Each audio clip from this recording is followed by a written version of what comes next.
Hi everyone, thanks for joining today's FORS webinar in partnership with our affinity partner Optimise. For those that aren't aware, FORS is the UK's leading fleet accreditation scheme that focuses on road safety, operational efficiency and environmental protection, includes specific requirements on vulnerable road user safety, helps improve operational performance and demonstrates best practice. We use a tiered approach to show your accreditation level, with gold being the highest, silver intermediate, and bronze entry level. Introducing your host for today, Colin Ferguson, who just introduced himself. He's the CEO at Optimise. He'll be showing you a demo of how Optimise works. And Chris Welch, Director of Welch's Transport and a long-standing FORS operator, who'll be sharing his experience using Optimise and the benefits it has brought to his operation. So over to you, Colin. Yeah, thanks, Holly, and good afternoon, everybody. I'm really looking forward to this session. As Holly has teed up, I'm going to be doing a software demonstration of our platform, My Transport Planner, which, as the title of today's event suggests, it's how you generate efficiencies whilst decarbonising and transforming your fleet. So I'm going to talk a little bit about how our technology can help fleets do that.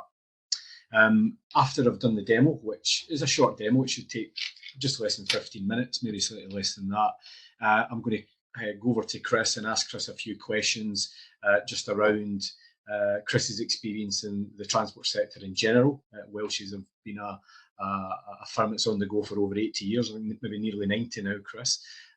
So to explain that, Chris is also a customer of Optimise, so to get his views on why Chris invested in the technology and how it's helping him generate savings and efficiencies and helping with the decarbonisation strategy that Welch's have. And then just cover off what the future of transport planning might look like and get Chris's views as an operator on how he sees that world evolving. So that's what we're going to cover today. At the end, we're going to go through some questions and answers. And that's your opportunity to ask questions on maybe what you've seen and what you've heard today. So that's the format. Hopefully the whole webinar, we should be wrapped up within 45 minutes is the plan, and we get back to your busy days. So without further ado, I'm going to share my screen, show you the platform, and I'll go off camera as I do that, just to preserve the bandwidth.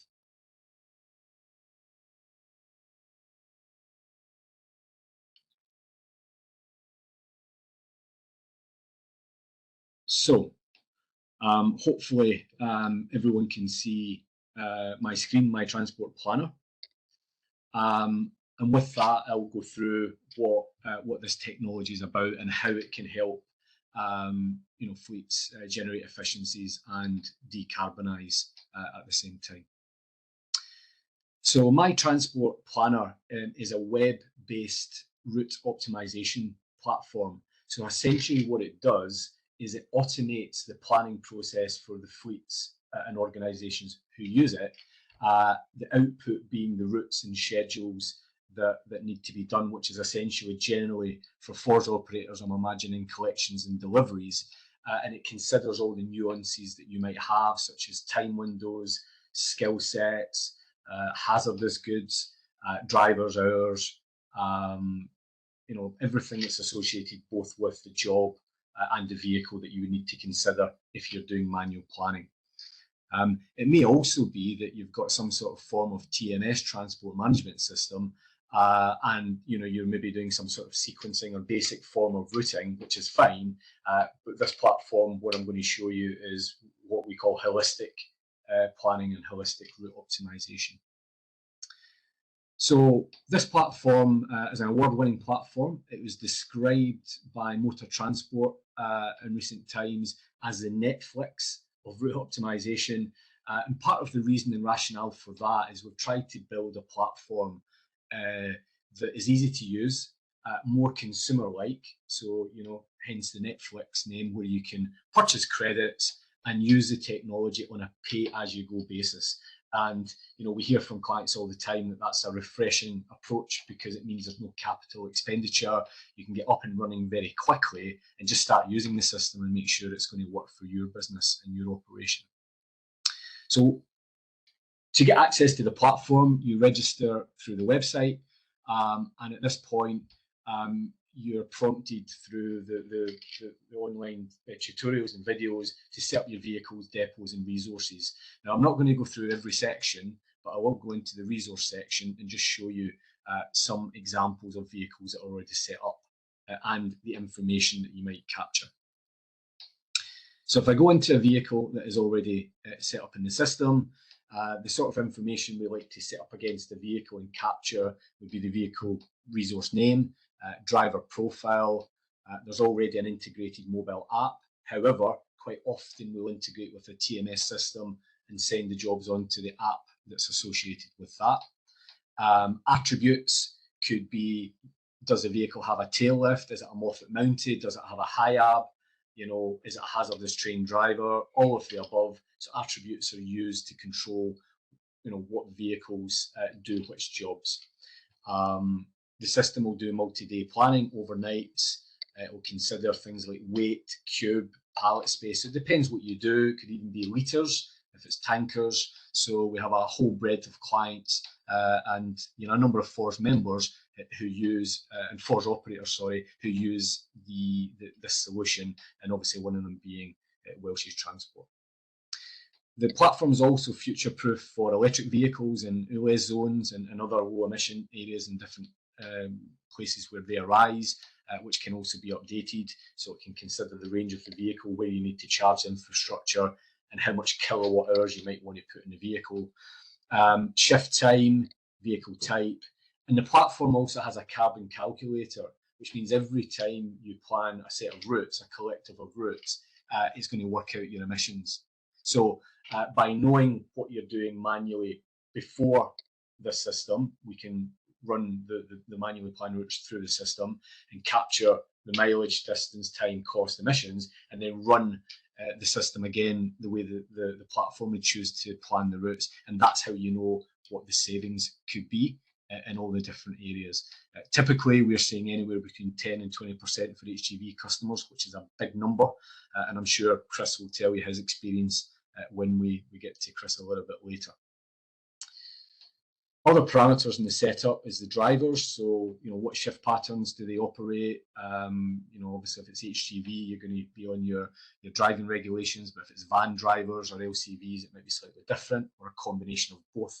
So this is a mixed fleet planning tool. It's not just about one vehicle type or routes at a time. It's holistically planning, as I said.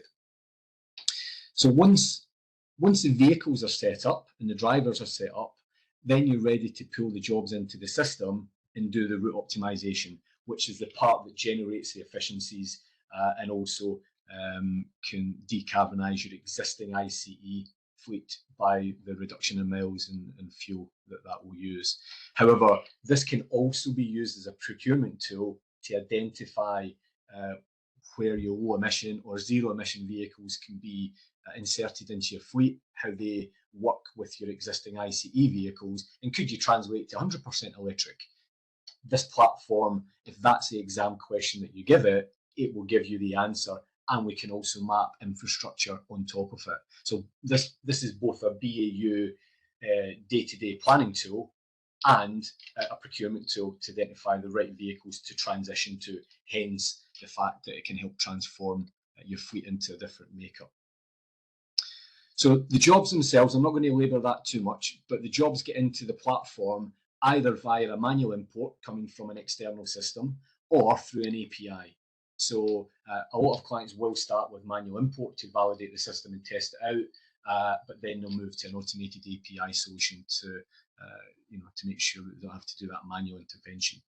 But with a job, which can be a collection, delivery, visit, or an appointment, the sort of information we capture against the job are things like the job number, the quantity, the job duration, any special attributes against a job, where you're going, when you're going, so a time window or day of the week.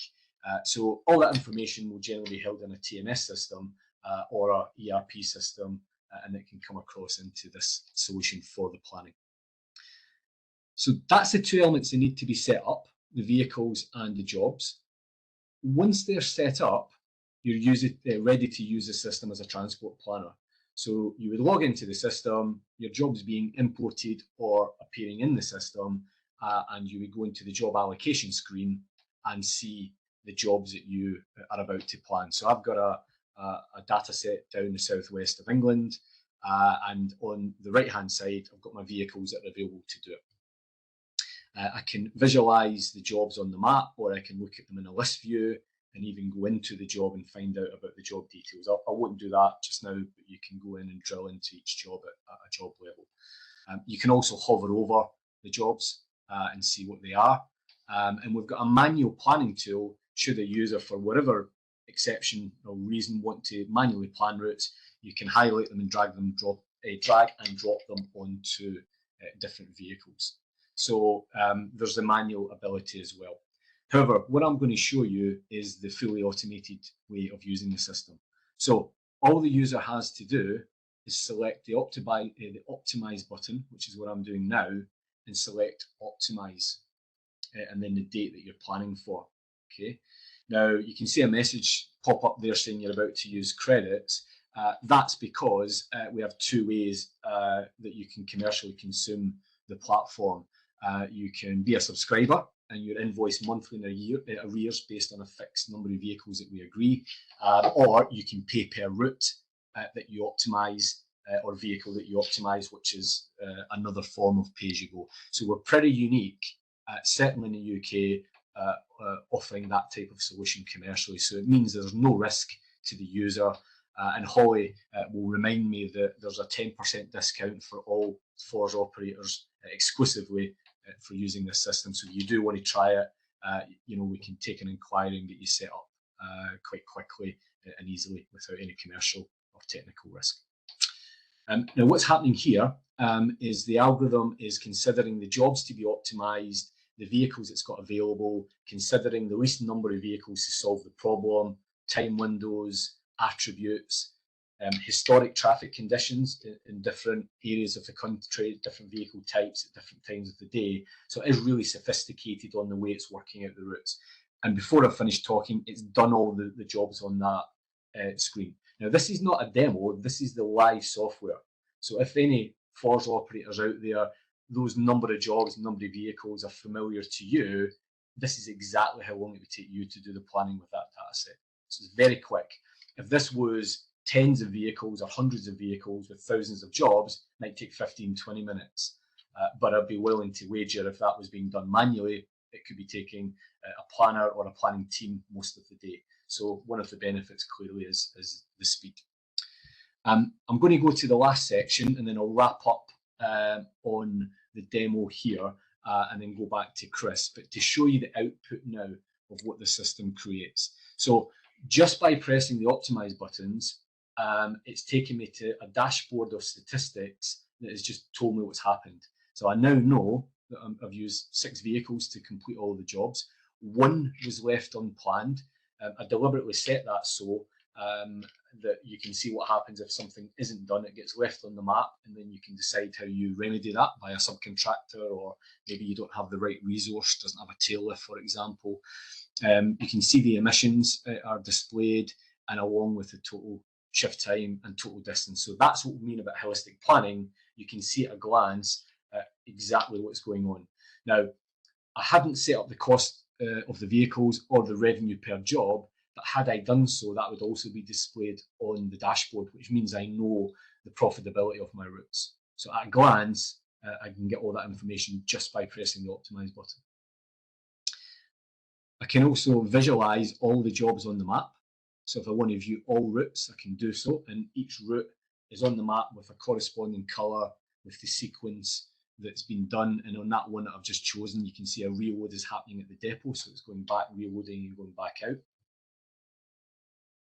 And I can also visualize each of the routes on the map. So if I wanted to individually go into a route, I can visualize the route and I can see exactly what it's doing for that day, how many hours it's working, what the sequence is, if it's doing a reload, which this one is, and going back out again. And if I'm looking to see the statistics on the route, I can then expand the route and I can see the sequence, and I can also see the incremental mileage, the time, the ETAs that get auto-generated from the system, which in this version, we've got the concept of live routes, which if integrated with a mobile app, can show you if a job's been collected, when it's arrived, if it's been delivered successfully, and there's a RAG status that goes red if it's run behind, or amber if it's starting to run behind, so you can see at a glance where you're at on the job. And there's also a live routes dashboard. I don't have any data in this, but tomorrow when the routes go out, it would show you how many routes are on time, what vehicles are running behind, if any, which allows you to be proactive as an operator rather than reactive. And probably the last points to cover are they have a customer comms module here, so that can push out an email or a text message to the end recipient to say, hey, this is when we're going to be here to deliver or collect, so it stops the inbound phone calls. And there are other features such as an export of the routes when you've completed them here, or if you have an API that can go back to the system that it came from. So that's a quick overview of what the system does. It does a lot more than this, but if I was to summarize so far, it automates the planning process. By doing so, it reduces the miles that you travel by usually double digits against manual planning. One of the things that we offer is a free benchmark to all FORS members and FORS operators to validate if the system will work for you. So truly no risk. Chris can maybe talk about that process we did with Welsh's. And there's no commitment if it's not showing the results that we expect. But if it does, then it could put you on the path to generate more savings and efficiencies, in addition to decarbonising your business on your journey to net zero. So I will stop sharing now, and I'll come back on camera, and hopefully everyone can see me back on camera. And with that, Chris, I'll come to you if I may. And yeah, I guess it'd be good to start with to just give an overview on Welsh's, your background, where the business has come from, what you do, just so the listeners can hear, and learn all about Welsh's. Thanks, Colin. Afternoon, everyone. So yeah, I'm Chris Welch, Welch's Transport. For those in the industry, you may recognise our blue and cream lorries that have been trundling up and down the country for the past 89 years. So we're based down here in Cambridge, which is quite handy for FORS, and obviously getting into London, which is a big reason why we've been FORS operators now for 10 years. When it comes to FORS, we operate a fleet of about 90 to 100 vehicles of different types. And we've got one depot, our core depot operation of about 45 vehicles is all FORS Silver, and we run a specialist operation which is gold standard for our specialist movement division. So we're well versed in FORS and good old fashioned general haulage across the UK. Been at many years, so as you can imagine, we're part of numerous pallet networks. We deal with ADR, as Colin alluded to, warehousing, cranes, the whole shebang. I keep it trying to run after 89 years. Yeah, it's great. And I think when we first met, the transport planning was done manually by experienced planners, as I did back in the day when I was doing transport planning. So very familiar with how that was done. And I think we offered a benchmark just to test the water out to see if we could, improve on what was being, done manually. And I think we saw some good results. So yeah, it'd be good to hear it from yourself. Yeah. So any SME haulier or good old fashioned traffic office, where you run a planning department, or in most cases, one person that has all the information and has gathered it up for numerous decades. Like yourself, Colin, I spent a number of years in planning, because that's at the end of the day where the money's made or lost. And it's a bit of a beast. We'll come on to a question that's in the chat about Google Maps, and Google Maps has been the first step in not game changing, but being able to be a bit more fluid with how you route and plan vehicles, because it lets you see it on a map, which is exactly what you just showed us a minute ago, Colin. But no, like you say, we met earlier in the year, and whilst there's been other options in the market over the past decade or so, I think Microsoft used to have a planning suite, didn't they? And it took it took a day to plan a load of routes. We used to use it on certain contract distribution. Seeing your platform, My Transport Planner, Colin, was amazing at the end of the day. So yeah, we obviously connected, we went through the benchmarks and exercise. We did use all 3 of our benchmarks, because the first time round you don't believe it, and you give it to your planners and they go, nah, it's a load of rubbish. And then you give it to them again and you do it again. And every time we saw 10 double-digit, 10-15% savings on our vehicle fleet. To be honest, that was across a fleet that does a lot of radial miles. So obviously again, a big part of it is when you look into the radial deliveries of pallet networks and things like that. But again, like I say, we have started using it on our general fleet and on our new EV lorry as well. But no, it was a very eye-opening exercise. Obviously, the hats off to you, Colin, your team, and Optimise, because Chris, everyone on the team has been amazing. Like the other part of the equation here is actually finding a supplier that can help your operation and wants to help your operation. It's not just selling you a product and saying goodbye, thank you for taking it, see you later. And again, like you said a minute ago, Colin, we're obviously working away at the moment on hazardous freight. So we've been working together for the past few weeks, haven't we, about how to increase the competency of your system and what variables we need to build out the hazardous part of our operation. So no, it's definitely worth looking at, definitely worth benchmarking. Yeah, thanks, Chris. And I think one thing I want to call out, we don't want to make this just a gratuitous sales pitch for My Transport Planner and Optimise for the people that's attended today. It's a tool that can genuinely help your business, and that's why I got into doing what I'm doing. I got frustrated in transport and wanted to create something that made my life easier, but also the people that I work with and ultimately my customers and supplier contacts. So I've come at this personally from looking to help and seeking to help the transport sector. So, but obviously very proud and passionate at the same time about what we do here at Optimise. One thing that might just be worthwhile just touching on it a minute for everyone else's benefit. When we talk benchmarking, what we mean by that is a 3-step process. So that's looking at a representative data set for any operator. Typically, it could be over a week or a month, and running the plans the way that the operators have planned them manually, or even indeed maybe through other optimization technology that they may have, and then measuring the results of that through our system to make sure our system can actually plan the workload in the first place, number one, and number two, it gives us a baseline to measure improvement by. The second step is what we call resequencing. So that's to say, well, we're not going to change the jobs that were done on the vehicles, but we're going to see if we can do them in a different order to reduce the miles. And quite often and commonly, we can say between 5 to 10% miles in reduction, which helps with emissions and cost as well. But the prize is full optimization, where not only can you reduce the miles and the cost, you can increase vehicle utilization. So rather than complete the workload on 90 vehicles, it might be done on 85, for example, and that's one of the things that the system does. So that's the benchmark process, just for everyone's benefit. So what that is, and as I say, we offer that free of charge. So we would always say, well, why wouldn't you? Get under an NDA, supply some data, and we'll show you what we can do.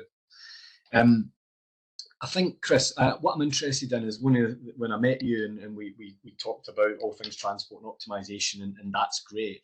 One of the things that struck me was the forward thinkingness of Welsh's yourself in particular. And do you want to talk about your electric vehicle journey so far? So we were quite early adopters to be honest, we've got one electric rigid. I'm not changing the world, but we've taken the first step. And again, another little message has popped there about working with electric or hybrid fleets. So we decided to go EV, and a lot of it is to play on the basis of where we are. We're in Cambridge. Cambridge is high on the agenda for going to decarbonise, and we're just about on the cusp of being able to get into London and back with range anxiety on an EV, BEV rigid. So it was a good fit, but it's when you talk about the road to net zero and the decarbonisation targets, actually it's understanding that it's not just about buying an electric vehicle. A big part of it is, but what you provide to us, Colin, through the Optimise and these double-digit savings we're seeing on route optimization is a valid net zero journey. For me, saving 10% of my fleet every day, I have reduced my CO2 output by 10%, doing the same amount of work. I'm mostly deploying the same amount of vehicles.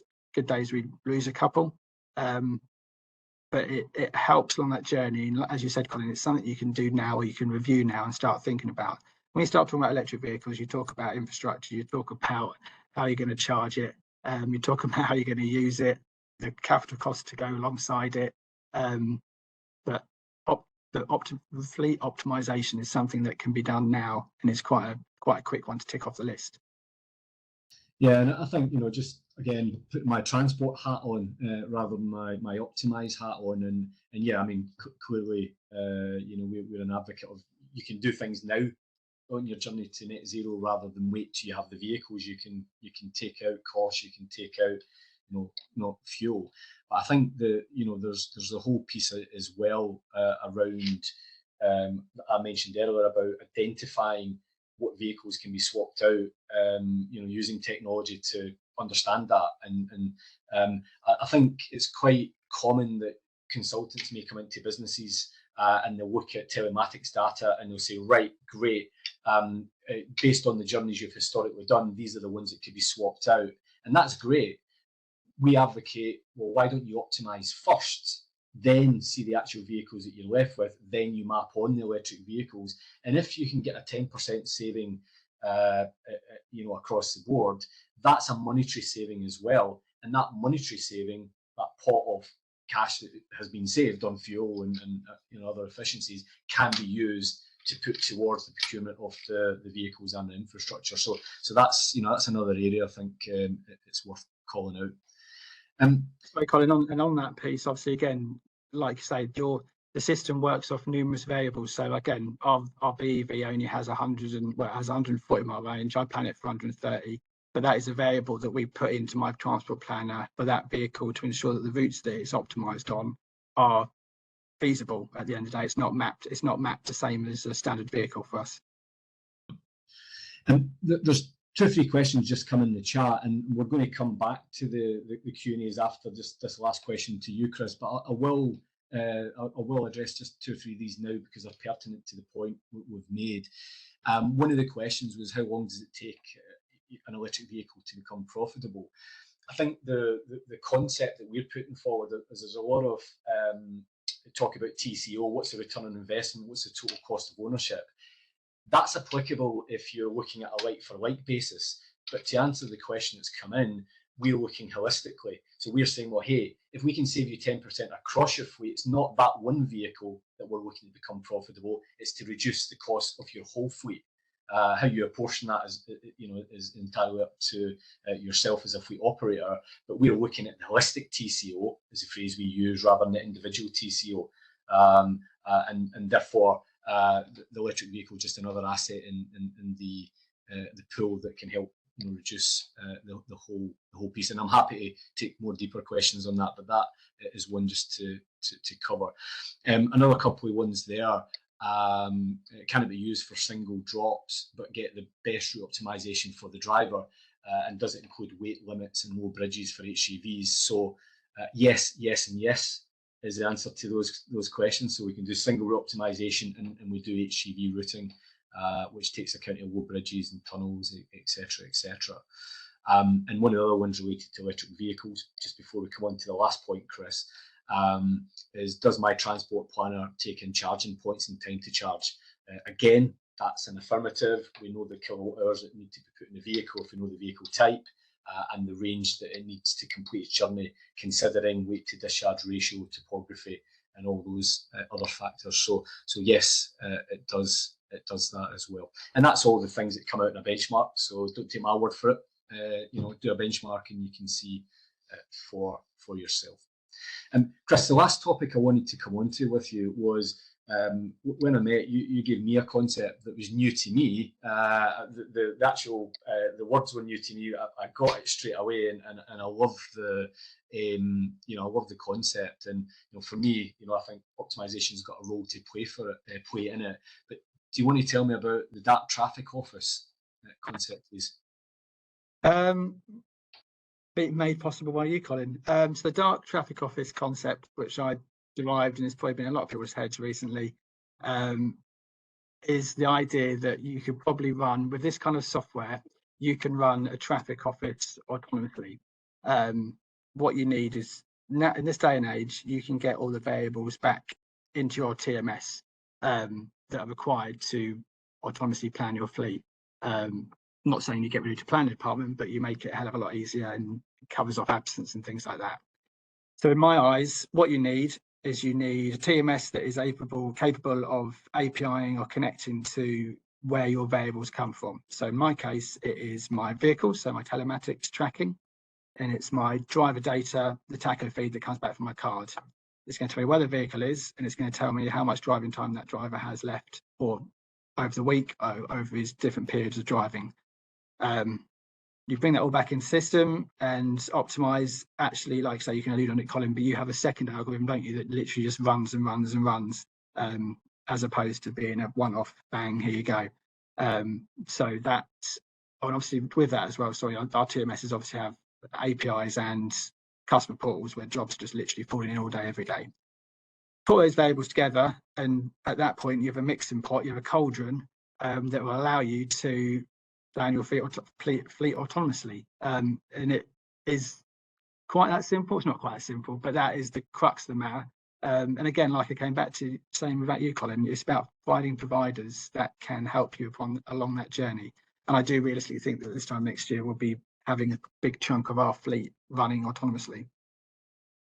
Yeah, I think it's clearly about collaboration and not just technology partners, but everyone, the vehicle manufacturers, the OEMs, telematics, the whole piece. And I think for me, it does feel like that can be the future of transport. Moving from manual planning to automated planning, then moving from automated planning to autonomous planning.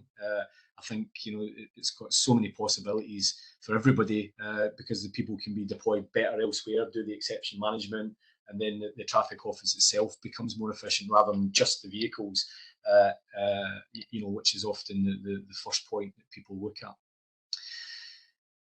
So great. I mean, Chris, I think hopefully everyone found that good in terms of insights and hear it from a user of the system and not just some IT company saying, yeah, our technology is wonderful, because it's got to translate to the real world. It's got to work, and it's got to generate the savings and efficiencies, or there's very little point. Just a few more questions have come in. I'll raise before I guess we do a wrap up, maybe hand back to Holly. One of the questions that was raised that isn't on here that I wrote down that I was going to put forward was why is the algorithm different? I've done a few webinars recently, and that's a question that's come up quite often. What's the difference between what Optimize do from an algorithm point of view and everyone else does? The short answer is it's based on proper artificial intelligence and machine learning. So those phrases get bandied about quite often in technology companies, particularly in the last year. But we've devised algorithms that we've been working on for a number of years that consider Monte Carlo searching within the algorithms, which tend to get better results than plain heuristics by a factor of a few percent. Quite often we see. I won't explain that technically here on this forum, but we have proper AI, and then we have the machine learning aspects that can learn from the field hook up to apps and telematics and TMS systems, and then look over time to see what's the driver's actual stop time. Is this driver quicker than that driver? Does his right foot or her right foot act differently? What does that translate to fuel economy? And therefore, knowing all that information, let's choose the right people, combination and vehicles for the job, not just the vehicles or the drivers. It's common to say, I'll put a driver in this area because they know that area. Well, is that the right thing to do from an efficiency point of view? Will that transform your business? Will that get you to net zero? Or actually, if there's no change to the way that you plan, then how can there possibly be change into the bottom line and the efficiencies? So that's a question that comes up quite often, but I wanted to raise the question and the answer at the same time. Maybe last question, does it work for electric and hybrid fleets? I think we've said it works for electric and it can work for hybrid, but it can also work for what we say call mixed fleets, because most fleets will, like Chris, you'll have an electric vehicle come in. You might have more next year, but you'll start with one or more, then you'll build up. So you still have to do the planning with a mixed fleet. So rather than plan in isolation, any good optimization will plan holistically, try to sweat the electric vehicle assets most if you're trying to get the efficiencies out.